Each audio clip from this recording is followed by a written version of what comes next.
When the storm came, it took more than houses.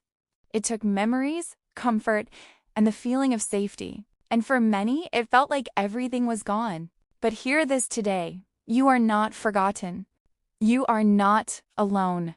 And the storm did not take God's presence from you. The Bible says in Isaiah 43:2, "When you go through deep waters, I will be with you. When you walk through rivers of difficulties, you will not drown." Even when the winds were screaming, God was still holding you. Even when the water rose, His love never left your side. You survived not by luck, but by grace. Psalm 34:18 reminds us, "The Lord is close to the brokenhearted and saves those who are crushed in spirit." Yes, the storm was fierce, but you are still here.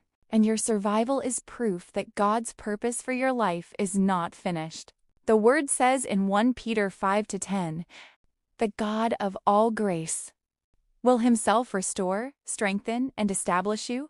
And that's what God is doing right now. Restoring what was lost, rebuilding what was broken, and renewing your strength day by day. Even if you feel empty, God is still full of power.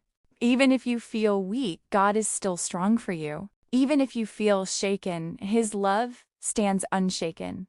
Psalm 30:5 promises, "Weeping may endure for a night, but joy comes in the morning." Your morning is coming. Your rebuilding is coming. Your peace is coming. And the same God who brought you through the storm will carry you into a new beginning, brick by brick, prayer by prayer, step by step. So hold on to hope. Hold on to faith.